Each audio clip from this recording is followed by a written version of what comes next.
एक जो बाइक वाला था वो आ रहा था बाइक से और दोनों आपस में एक दूसरे से टकरा गए।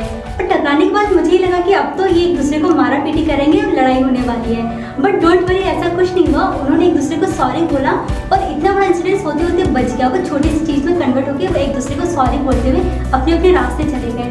तो मुझे एक ये चीज़ समझ में नहीं आया और आपको भी ये ज़रूर डाउट हुआ होगा, इतना बड़ा इंसिडेंट होते होते उन्होंने सिर्फ सॉरी बोला, तो क्या यहाँ पे सॉरी बोलना सही था? क्या इसके अलावा हम कुछ और बोल सकते थे? फ्रेंड्स, इसी डाउट को लेके मैं आज आप सभी के सामने लेके आई हूँ कि सॉरी बोलने की डिफरेंस पे एंड साथ ही उसके reply. Welcome back to TVG English. This is Ekta Mishra जो सिखाती हूँ आपको बिना टेंस के इंग्लिश। तो चलिए फ्रेंड्स, स्टार्ट करते हैं हमारी आज की third video. First, apologise. Apologise का यूज आपको तब करना है सपोज टाइम कि आपकी फैमिली मेंबर में कुछ ऐसा डिसीजन लिया जा रहा है जो आपको सही नहीं लग रहा है, तो उस टाइम पे आपको बोलना है अपोलोजाइज, ठीक है। एंड सेकंड की एक्सट्रीमली सॉरी। एक्सट्रीमली सॉरी का यूज आपको तब करना है सपोज कि आप अपनी प्रोफेशनल लाइफ में और प्रोफेशनल लाइफ में आपके सीनियर ने आपको कुछ ऐसा टारगेट दिया है जो आप कंप्लीट नहीं कर पा रहे हैं और उस टाइम पे आपको अगेन एक कोई आपका दूसरा सीनियर जो आता है उन्होंने भी आपको वर्क दे दिया है बट आप टाइम पे उस वर्क को नहीं कंप्लीट कर पा रहे हैं, तो उस टाइम पे आपको बोलना है कि एक्सट्रीमली सॉरी। या आप थर्ड के आप पार्डन मी का भी यूज़ कर सकते हैं। ये extremely sorry and pardon me दोनों का यूज़ प्रोफेशनल लाइफ में कर सकते हैं। And fourth one is it I am feeling bad. I am feeling bad का यूज़ आपको तब करना है सपोज मैं आपको एक एग्जाम्पल के थ्रू समझाती हूँ।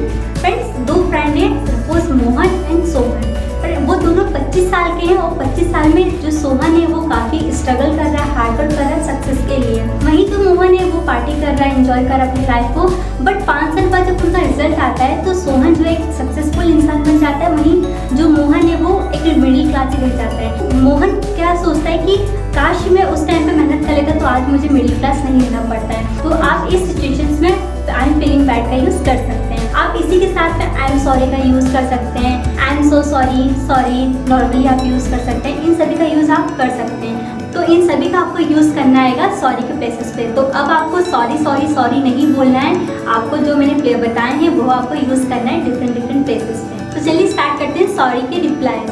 First, I can't bear your mistake. अगर मैं प्रोफेशनल लाइफ का एग्जांपल लेती हूँ, सपोज कि आपने अपनी कंपनी में कुछ ऐसा काम कर दिया है जिससे आपकी कंपनी की काफ़ी ज़्यादा बदनामी हो सकती है और वो बदनामी के बाद आप अपनी जॉब से निकाले जा सकते हो। उस टाइम पे अगर आप उनसे सॉरी बोल रहे हो अपने बॉस से, तो आपके बॉस उस टाइम पे बोलेंगे I can't bear your mistake, यानी कि आपने ऐसा काम कर दिया जो सॉरी के लायक ही नहीं, तो उस टाइम पे वो बोलेंगे आई कांट बेयर मिस्टेक। ये आपके साथ होता है तो आप ये चीज़ यूज़ कर सकते हैं। Second one is unacceptable. तो अनएक्सेप्टेबल का यूज तब कर सकते हैं सपोज कि आपने अपने ब्रदर को अमाउंट दिया है बिल पे करने के लिए एंड आपके ब्रदर ने वो बिल को ना पे करते हुए उन्हें खर्च कर लिया, एंजॉय कर लिया उस पैसे का, बट जब बाद में आप उनसे पूछते हैं कि उस आपने बिल पे किया नहीं किया, जब वो बोलते हैं कि नहीं मैंने बिल पे नहीं किया है और वो आपसे सॉरी बोलते हैं, तो आप उस टाइम पे यूज़ कर सकते हैं अनएक्सेप्टेबल, यानी कि ये ऐसी गलती है जो आप एक्सेप्ट नहीं कर पा रहे हैं, तो इस सिचुएशंस पे आप यूज़ कर सकते हैं अनएक्सेप्टेबल का। And third one is let it be. Let it be का आप नॉर्मली यूज़ कर सकते हैं सपोज कि आप रास्ते में चल रहे हैं और आपका किसी से हाथ टकरा जाता है, तो वो आपसे सॉरी बोलते हैं या आप उनसे सॉरी बोलते हैं, तो उस टाइम पे आप बोल सकते हैं सॉरी के रिप्लाई के साथ कि लेट इट बी, जाने दो।